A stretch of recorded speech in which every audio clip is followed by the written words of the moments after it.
Welcome to B A cracker YouTube channel. आप सभी का स्वागत है आपके अपने YouTube channel B A cracker में। मैं शिवम शुक्ला आप सभी दोस्तों का हार्दिक स्वागत करता हूं। ये क्वेश्चन पेपर है आपका बी ए पार्ट 2 का एग्जामिनेशन। आप देखिएगा फोर्थ सेमेस्टर के हो रहे हैं और आपको बता दूं ये वीर बहादुर सिंह पूर्वांचल का क्वेश्चन पेपर है बी ए पार्ट 2 फोर्थ सेमेस्टर का, यानी कि बी ए चतुर्थ सेमेस्टर का क्वेश्चन पेपर है एग्जामिनेशन 2023। और ये क्वेश्चन पेपर है अंग्रेजी का यानी इंग्लिश का। इंग्लिश में आपको पढ़ना क्या है, Indian literature in translation and translation practice. ठीक है, इसके बारे में आपको जानना है। तो ये प्रश्न पत्र बहुत ही इंपॉर्टेंट है, 3 घंटे का प्रश्न पत्र आता है, खास करके ये वीर बहादुर सिंह पूर्वांचल में और अन्य विश्वविद्यालयों में भी। और 75 नंबर का पूर्णांक होता है। नोट कर रहा है attempt questions from all sections as per instructions, यानी सभी खंडों के प्रश्न के जो उत्तर हैं आपको निर्देश के अनुसार ही देने हैं। सेक्शन ए की बात की जाए तो यहाँ से very short answer type questions पूछे जाते हैं। नोट कर रहा है attempt all parts of this questions give answer of each part in about 50 words. आपको 50 शब्दों में इन प्रश्न के उत्तर देने हैं। 2-2 नंबर के एक प्रश्न है, ये बात भी आप ध्यान रखिएगा। ठीक है, अति लघु उत्तरीय टाइप के ये प्रश्न है, इंपॉर्टेंट क्वेश्चन है। 50 शब्दों में एक प्रश्न का उत्तर आपको लिखना है। ठीक है, 10 प्रश्न के उत्तर आपको करने हैं यहाँ से। इंपॉर्टेंट क्वेश्चन से आपकी परीक्षा में पूछे जा सकते हैं, जिनकी परीक्षाएं अभी नहीं हुई उनमें बहुत इंपॉर्टेंट है प्रश्न आएंगे। देखिए, पहला प्रश्न आपसे पूछा गया था define the term translation. Translation शब्द का आपको परिभाषा देनी थी। ठीक है, ट्रांसलेशन किसे कहते हैं, अनुवाद किसे कहते हैं। अगला प्रश्न आप देखिएगा, what is the concept of transliteration. Transliteration के बारे में आपको इसकी अवधारणा देनी थी। अगला प्रश्न आप देखिएगा, प्रश्न पूछा गया आपसे, तीसरा नंबर प्रश्न आपसे पूछा गया, how do I Amulya die in the novel the home and the world. ठीक है, इंपॉर्टेंट प्रश्न आपसे पूछा गया है ये प्रश्न। जो एक प्रकार से खास करके जो होम एंड द वर्ल्ड रचना है इसके बारे में आपसे पूछा गया है। अगला प्रश्न आपसे पूछा गया है, what do you know about Charles H J white. तो चार्ल्स एस जे व्हाइट के बारे में आपको बताना था, इनके बारे में आप क्या जानते हैं। अगला प्रश्न आपसे पूछा गया था, what is the theme of the short fiction Amritsar आ गया। अमृतसर आ गया जो एक शॉर्ट फिक्शन है, इसकी आपको थीम बतानी थी, मुख्य विषय वस्तु बतानी थी। इंपॉर्टेंट प्रश्न है। अगला प्रश्न आप देखिएगा, what does machete symbolised in Mahasweta Devi's story the hunt. Important प्रश्न है ये। अगला प्रश्न आपसे पूछा गया था, write a very short note on the crisis of identity in the play half way house. Important question आपकी परीक्षा की दृष्टि से ये सब प्रश्न आप लोग याद कर लीजिएगा, अपने सीरीज वगैरह मिले तो। अगला प्रश्न आपसे पूछा जा सकता है एग्जाम में, which type of conflict is depicted in the play कन्यादान। इसके बारे में भी आपको बताना था, मोस्ट इंपोर्टेंट प्रश्न ये भी था। अगला प्रश्न आपसे पूछा गया था, what is difference between intralanguage and interlanguage translation. यानी जो इंट्रालैंग्वेज यानी अंतर्भाषीय और अंतःभाषीय ट्रांसलेशन के बीच में क्या अंतर है, इसको आपको बताना था। अगला प्रश्न आपसे पूछा गया 10वां number, what is machine translation. MT क्या है, यानी जो मशीनी अनुवाद होता है उसको क्या कहते हैं। मशीनी अनुवाद के बारे में ऑलरेडी मैं बता चुका हूँ। देखिए, सेक्शन बी की अगर बात की जाए तो उससे शॉर्ट आंसर टाइप क्वेश्चन पूछे जाते हैं, कि लघु उत्तरीय प्रश्न। और इसको 5 प्रश्न आपको करने होते हैं, 8 प्रश्न दिए जाते हैं उनमें से। Give answer of each question in about 200 words. आपको 200 शब्दों में एक प्रश्न का उत्तर देना होता है। ठीक है, और कुल मिलाकर के 5 प्रश्न करने, एक प्रश्न के लिए आपको 7 नंबर दिए जाएंगे। ठीक है, देखिए पहला प्रश्न आपसे पूछा गया था पूरे के पूरे पेपर का। दूसरा प्रश्न है, explain the following stanza with reference to the context adding critical comments where necessary.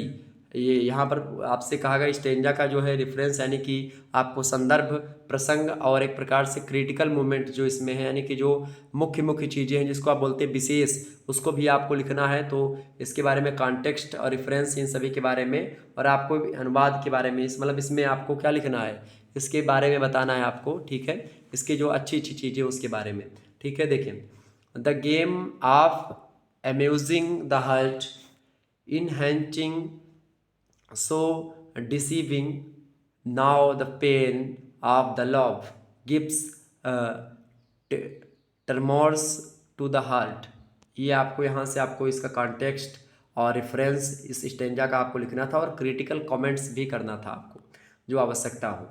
अगला और तीसरा प्रश्न आप देखिएगा, explain the following passage with reference to the context. इसका रेफरेंस एंड कॉन्टेक्स्ट आपको बताना था। प्रश्न है, go ahead provoke one if you want, it will give you an excuse to leave the house, he will wonder why every time he comes, you find one excuse or another to be out. He may even think I send you away on purpose. ये important प्रश्न था। अगला प्रश्न आपसे पूछा गया था, चौथा नंबर देखिएगा, explain the following passage with reference to the context. यहाँ पर भी वही करना था आपको, संदर्भ प्रसंग व्याख्या।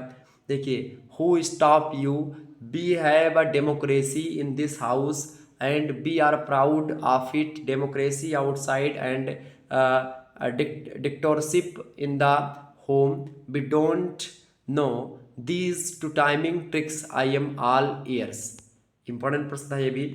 अगला प्रश्न आप देखिएगा, यहाँ पर प्रश्न पूछा गया 5वां number, translate the following stanza into English.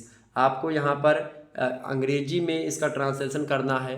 यह क्या दिया हुआ है, प्रश्न दिया हुआ है, तारकों को रात चाहे भूल जाए, क्या तारकों को रात चाहे भूल जाए, रात को लेकिन न तारे भूलते हैं, दे भुला सरिता किनारों को भले ही, पर न सरिता को किनारे भूलते हैं। वाह, बड़ी अच्छी एक प्रकार से लाइन है, क्या कि तारकों को रात चाहे भूल जाएं, रात को लेकिन न तारे भूलते हैं, दे भुला सरिता किनारों को भले ही, पर न सरिता को किनारे भूलते हैं। आंसुओं से तर बिछड़ने की घड़ी में एक ही अनुरोध तुमसे कर रहा हूँ, हास पर संदेह कर लेना भले ही, क्या हास पर संदेश कर लेना भले ही, आंसुओं की धार पर विश्वास करना, प्राण मेरे प्यार पर विश्वास करना। लोग कहते हैं कि भौरा गुनगुनाता, किंतु मैं कहता कि वह है आह भरता, क्या पता रंगीन कलियों को कि उन पर एक जीवन में भ्रमर 100 बार मरता। तीर सी चुभती बिछड़ने की घड़ी में एक ही अनुरोध तुमसे कर रहा हूँ, जीत पर संदेह कर लेना भले ही, पर हृदय की हार पर विश्वास करना, प्राण मेरे प्यार पर विश्वास करना, प्राण मेरे प्यार पर विश्वास करना। इसको आपको अंग्रेजी में इसकी आपको एक प्रकार से अनुवाद करना था। इंपॉर्टेंट प्रश्न था।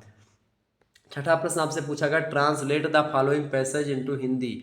आपको इस पैसेज का हिंदी में अनुवाद करना है, ठीक है। क्या पैसेज दिया हुआ है, we were at a meeting laying down the targets for 1984 when news came of doctor Brahm Prakash death on the event of 3rd January at Bombay. It was a great emotional loss for me, for I had had the privilege of walking under him during the most challenging period of my career. His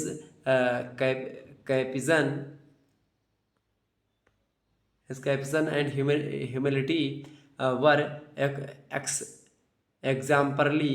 His healing touch of the field SLB first flight surfaced in my memory, serving to deepen my sorrow. If Professor Sarabhai was the creator of BSSC, Dr. Brahma Prakash was the executor. He had nurtured the institution when it most needed nourishment. Dr. Brahma Prakash played a very important role in shaping my leadership skill. His humility did not consist merely in being modest about his talent or virtue, but is respecting the dignity of all those who worked under him, and in recognizing the fact that no one is infallible, not even the leader. He was an intellectual giant with a frail constitution. He had a child-like innocence, and I always considered him a saint among scientists. तो इसका आपको हिंदी में अनुवाद करना था। अगला प्रश्न आपसे पूछा गया था, Tagore's the home and the world presents the clash between religion and idealism. Discuss the above idea. Realism यानी यथार्थवाद और आइडियलिज्म यानी आदर्शवाद के बीच में जो एक प्रकार से आपको जो क्लेश है, जो संघर्ष है, इसके बारे में आपको बताना था, जो कि आपको the home and the world रचना में मिल जाएगा, जो टैगोर यानी रविन्द्रनाथ टैगोर की रचना है। अगला प्रश्न आप देखिएगा, 8वां प्रश्न हमसे पूछा गया था, discuss the plot of Amritsar आ गया। अमृतसर आ गया, इसका प्लॉट आपको लिखना था, ठीक है, प्लॉट ऑफ अमृतसर आ गया। अगला प्रश्न आपकी स्क्रीन पर आ चुका है, analyse the title of the story the Hunt.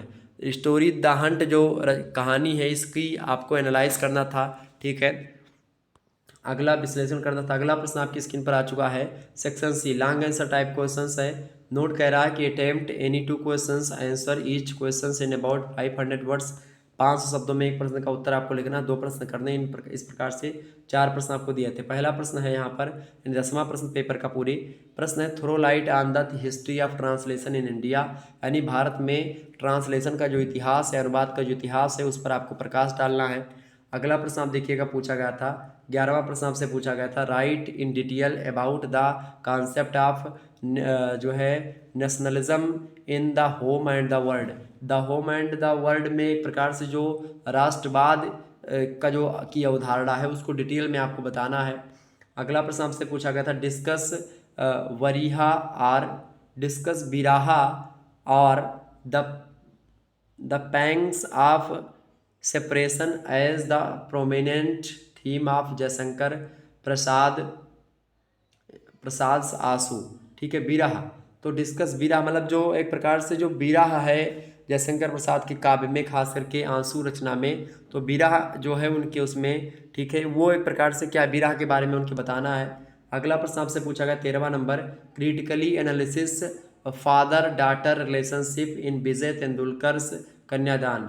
जो विजय तेंदुलकर के द्वारा लिखी गई रचना है कन्यादान, उसमें फादर और डाटर यानी पिता और पुत्री का क्या रिलेशनशिप है उसके बारे में आपको डिस्कस करना है, विश्लेषण करना है। तो इंपॉर्टेंट प्रश्न आपसे पूछा गया था। तो इस प्रकार से क्वेश्चन पेपर था आपका, इसका वीर बहादुर सिंह पूर्वांचल का, अन्य विश्वविद्यालयों के लिए इंपॉर्टेंट है, तो याद कर लीजिएगा इन प्रश्नों को, ठीक है। चलिए फिर मिलते हैं हम नेक्स्ट वीडियो में, तब तक के लिए जय हिंद जय भारत। आप सभी का बहुत बहुत धन्यवाद, हमारे से जुड़ने के लिए बहुत बहुत धन्यवाद।